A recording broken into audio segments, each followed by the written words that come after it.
as they say on popular sitcoms, what's the deal with aerators?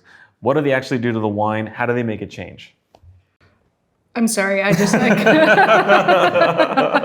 What's the deal with aerators? Who's saying this on which sitcoms? Oh, it's everyone's favorite episode of Seinfeld, you know? The one where they go into the wine cellar and keeps asking about aerators obnoxiously. So, Chris, what... Aeration.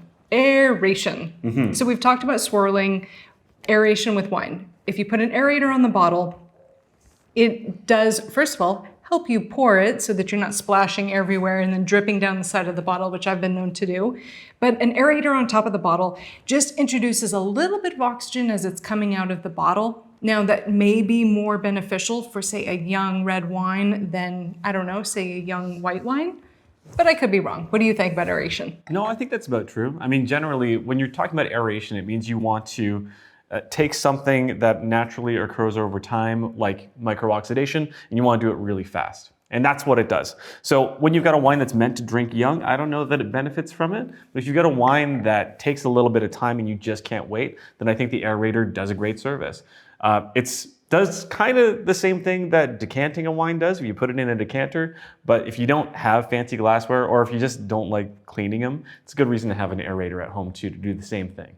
Well, and if you don't have an aerator, we can also do our own swirling. Just get some air in the glass right here. Mm-hmm. And all of this is just to find that spot where we're opening up the aromatics, whether it's a white wine or a red, so that we can enjoy this wine as it was meant to be, you know, created by the winemaker. Absolutely. Get it to its sweet spot just a little earlier. Wait, can you give us your very best obnoxious, like, give me your biggest, most robust okay, so sipping? I was teaching this yesterday, so we're going to let me get a little bit more pretentious, guys. Hang on, let me zero in.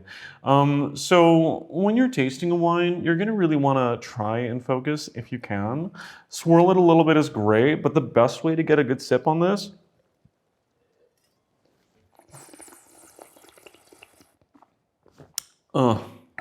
Perfect.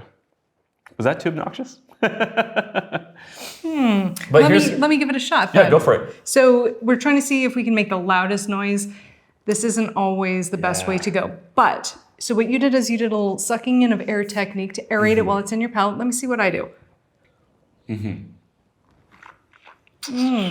Oh, good. That's good. I can hear it. So I'm kind of almost chewing on it a little bit.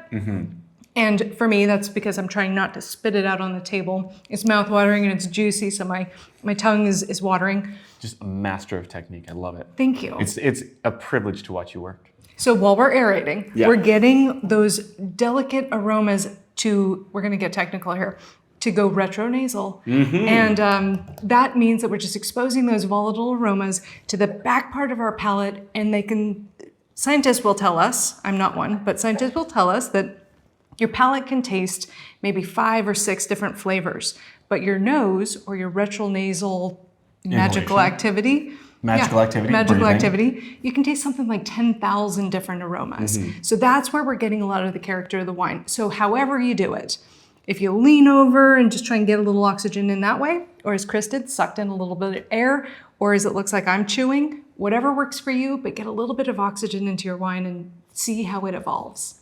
There's also a thing to look at, like, by doing that, we're creating a more complete picture of the wine. Because I can smell it, and that's keeping just the aromatics in the glass, and then I can taste it, and I can feel it on my palate and see what the acidity and the tannins and everything are like.